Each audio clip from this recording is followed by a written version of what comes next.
Hey everyone, and welcome to The Explainer.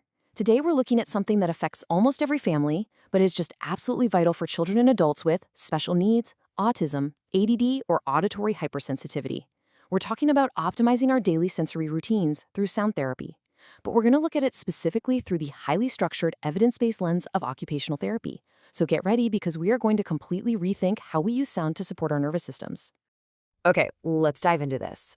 Picture this for a second. It's the end of a long day, you're exhausted, you've queued up a highly recommended, supposedly calming soundscape to help ease a really difficult bedtime routine. But instead of sleep, the sound actually makes things worse.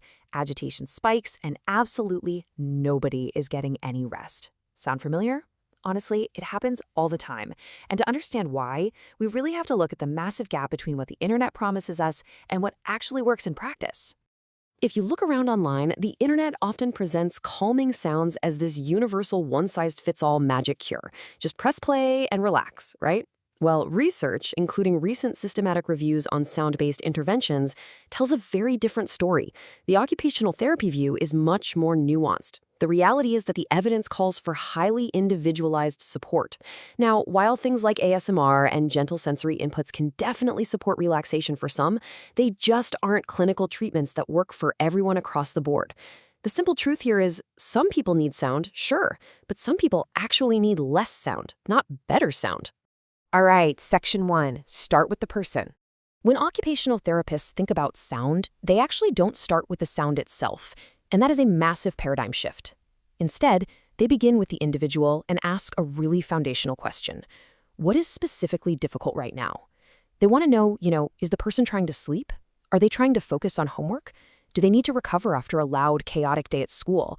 Or are they struggling to tolerate grooming or simply walking into a noisy grocery store? Before ever introducing sound, an OT looks at the whole picture: sensory history, family stress, communication, and the specific environments where distress happens. Sound is just one possible tool in their kit. It's never the whole plan. Once that assessment is done, OTs generally rely on a highly effective 6-step framework. We're going to move through these pretty energetically today because they build a fantastic toolkit for any caregiver or individual. The steps are: reduce, mask, transition, match, keep volume low, and watch behavior. So let's break down exactly how these work. Strategy 1 is honestly the most overlooked. Reduce harmful sound. For someone with sensory processing differences, if their nervous system is already overloaded, adding more audio on top of that, even calming audio, might not help at all. Sometimes the absolute best sound is quiet. This might mean creating dedicated quiet spaces, adding soft furnishings to a room to absorb those harsh echoes, avoiding noisy appliances, or just utilizing headphones or earplugs in specific settings. And this brilliantly illustrates strategy 2, masking unpredictable sound. Sudden, sharp noises can be a huge shock to a sensitive nervous system. But by introducing a steady, consistent sound, like a fan, rain, or brown noise, you can effectively mask those sudden environmental disruptions. It's not about playing something interesting to listen to. The goal is fewer surprises, providing the steady, reliable baseline of auditory safety. Moving on to section 2, troubleshooting the bedtime routine. Now, let's slow our pace down just a bit and apply these concepts directly to one of the most notoriously difficult parts of the day: bedtime. How do we make this routine smoother instead of more chaotic? We use strategy 3, a transition cue. Bedtime fundamentally demands a whole lot from the brain, but by playing the exact same short audio right before bed every single night, it acts as a clear signal. Predictability lowers demand. The brain hears that specific cue, understands exactly what comes next, and naturally lowers its resistance. But what should that cue actually sound like? Well, that brings us to strategy 4, match the sensory profile. Auditory preferences vary wildly. Some people are soothed by low frequencies, some prefer nature sounds, some prefer absolutely no voices, and some, literally, cannot tolerate whispering or mouth sounds at all. The absolute golden rule here is that the person using the sound gets the vote. You simply cannot force a calming sound on someone if their specific sensory profile finds it grating. Strategy number 5. It's incredibly simple but so crucial. Keep the volume low. When you're using sound to troubleshoot a bedtime routine, that sound support shouldn't compete with the environment. It should gently shape it. If the volume is too high, it just becomes another aggressive sensory input that the brain has to work to process, rather than a supportive background element.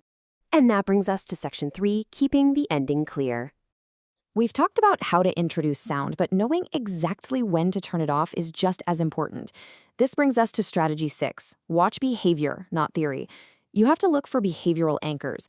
Helpful signs that the sound is actually working include the person becoming calmer, breathing easier, transitioning smoothly, or sleeping better. But you must watch for distress signs. If the person covers their ears, becomes agitated, freezes, begins to stim more intensely, asks for it to stop, or outright avoids the room, the sound is not helping. That is our immediate cue to turn it off. Because research shows that the evidence for sound-based interventions requires cautious, individualized application, you should always follow this clear ending checklist. Try one sound at a time. Try it briefly. Keep the volume low. Give the individual control over the experience. Observe their response closely, and most importantly, have a crystal clear boundary. Stop immediately if it creates distress. Now, if sound sensitivity continues to heavily affect daily functioning, that's your cue to seek professional guidance from a qualified occupational therapist. So the crucial point is this. When we're using ASMR style or ambient sound within a special needs framework, it must be gentle, predictable, optional, and person-chosen.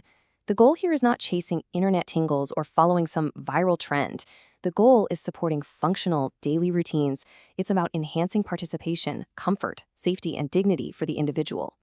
Which leaves us with this final provocative thought to reflect on today as you look at your own daily routines. Are you intentionally shaping your sensory environment, or are you just letting it shape you? By applying these occupational therapy principles, you have the power to take control of the audio around you in a way that truly supports your nervous system. Thank you so much for joining me for this explainer, and I really hope this gives you a clearer, more effective